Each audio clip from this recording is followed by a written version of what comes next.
Olá a todos que possam estar assistindo. Eu passo aqui ainda comentando sobre essa obra de Aleister Crowley, O Tabuleiro Ouija, de J. Edward Cornelius, para compartilhar com vocês uma informação sobre os Mormons, né, que eu encontrei nesse livro, achei de utilidade para falar aqui com vocês também. Vou ler aqui com vocês na página 43.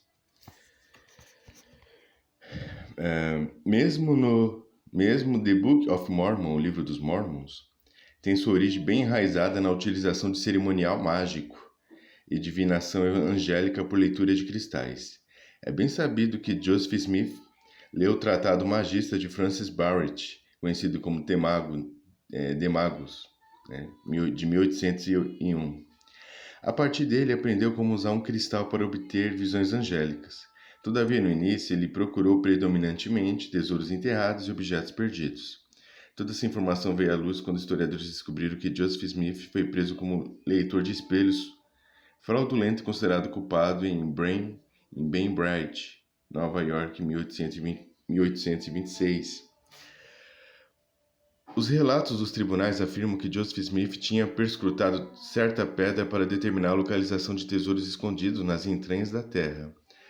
As pedras de espreitar de Smith, como se tornaram conhecidas, eram descritas por sua mãe Lucy em seu Biographical Skits of Joseph Smith the Prophet, 1853, esboços biográficos de Joseph Smith, o profeta, como dois diamantes graciosos de 3 cantos, engastados em vidro, os vidros fixados em aros de prata, conectados um ao outro de maneira parecida com a de óculos antiquados. Mais tarde, deixa eu virar a página, Smith chamou essas pedras de seus Urim e Tumim, e testemunhas disseram que eram mais ou menos do tamanho, não da forma, de ovos de galinha. Ele os usava como óculos, então cobriu o rosto com seu chapéu para escurecer o fundo e excluir a luz exterior. Foi dito que nessa escuridão a luz espiritual era concedida pelas pedras e visões obtidas. Em edições posteriores dos relatos históricos de Lucy Smith, a descrição das pedras foi eliminada. De fato, no decorrer dos anos, as pedras experimentaram muitas mudanças extraordinárias de descrição. Esse tópico tem sido desde sempre um problema da Igreja Mormon, pois permite insinuar que alguma forma de leitura de cristais foi usada por seu profeta no recebimento de sua Bíblia. Ou seja, foi um ocultismo, não foi na verdade aquilo que eles querem fazer parecer uma revelação de Jesus. Existe outra revelação assombrosa feita por Lucy Smith sobre o tema. Ela estava inquieta com a possibilidade de que após o julgamento, todos pudessem pensar que seu filho Joseph e toda a família fizessem pouco mais que lidar com coisas ocultas. No rascunho preliminar de seu livro, ela escreveu que o leitor não suponha que interrompemos nosso trabalho e ficamos tentando conquistar o dom de Abraque, desenhando círculos ou pronunciando ditos arcaicos condenando os negócios à negligência. Quando seus relatos finalmente foram publicados em 1853, esse parágrafo, que continha a palavra Abraque, foi convenientemente omitido, ou seja, tiraram. Por que fizeram essa edição do texto? Aqui vai explicar. Entretanto, seus rascunhos originais sobreviveram para que todos vissem nos arquivos históricos da Igreja Mormon. A Igreja não nega suas declarações, mas o mero fato de mencionar o dom de Abraque significa que ela conheceu, ou pelo menos ouviu a respeito dos ensinamentos secretos da maçonaria. Tudo conectado, gente. No livro de Robert Hullinger, Mormon Answer to Skepticism, 1980, Resposta Mormon ao Ceticismo, colocaram Mormon Resposta, mas seria Resposta Mormon ao Ceticismo. Ele escreve, Abraque, abracadabra, Quem nunca falou essa palavra aqui inocentemente, achando que não tinha nada demais? Abraque, de abracadabra, e abraxas é uma palavra ou fórmula usada em amuletos para produzir encantos mágicos. Quando criança a gente às vezes brincava disso, falava essas palavras, não sabia que era um encantamento. Os maçons do século XVIII diziam saber como dissimular o modo de obter o dom de Abraque, o que significava que sabiam como obtê-lo. O conhecimento sobre o dom de Abraque está à nossa volta há centenas de anos. Entre os papéis pessoais do rei Henry VI, 1421-1471, sua própria letra cursiva está a declaração de que os maçons de seu período ocultavam o dom de Abraque em seus papéis pessoais e ensinamentos. O autor James Hard, tão longe quanto 1818, confirma isso em The Freemason Monitor, Monitor do Maçom Livre. Também o faz Henry Varden em seu livro Freemasonry, Its Pretensions, Exposed of Faithful Extract of Its Standard Authors. A maçonaria livre, suas intenções expostas em excertos fiéis de seus autores de apoio. Publicado em 1828. Ambos discutem como certos ensinamentos maçons conduzem o candidato à ascensão em direção ao caminho para obter o dom de Abraque. Os meios pelos quais indivíduos como Joseph Smith e outros obtiveram sua interação com os deuses foram muitos e variados. A história mostrou que alguns usaram o escrutínio da bola de cristal ou a visualização de cristal, enquanto outros empregaram a adivinhação escrita automática e até tabuleiros falantes. O que muitos desses indivíduos tinham em comum é que cada um deles tomou para si uma dessas artes aparentemente simplistas e a elevou a um patamar que poucas pessoas poderiam ter antevisto, a não ser os treinados nas artes mágicas. O dom de Abraque é uma habilidade que permite que os indivíduos obtenham conhecimento oculto, ou gnoses, com o mundo dos espíritos e com os anjos. E aqui não é anjos de Deus, tá? É os anjos cabalísticos, os anjos do ocultismo. Refere-se especialmente a entidades específicas que descem por meio do nosso Sol, que de acordo com os gnósticos cristãos antigos, que não eram nada cristãos, é regido pelo deus Abraxas.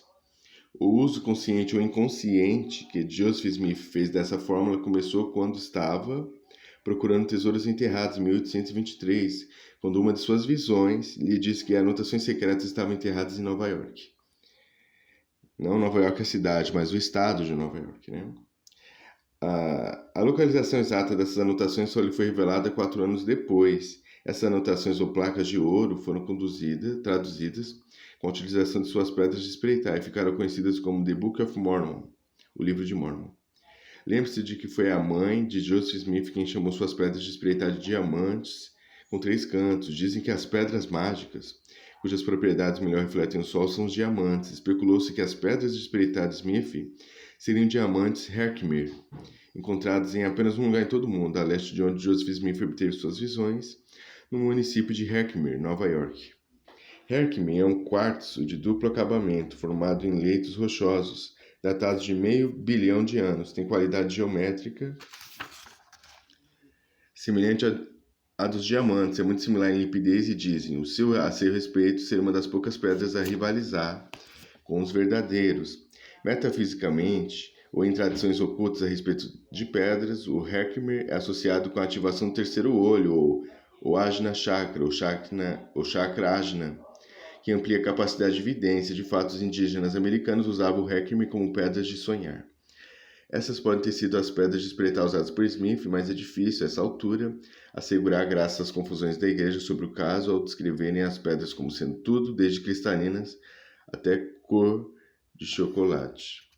Aí aqui vou encerrar para que esse vídeo não fique longo.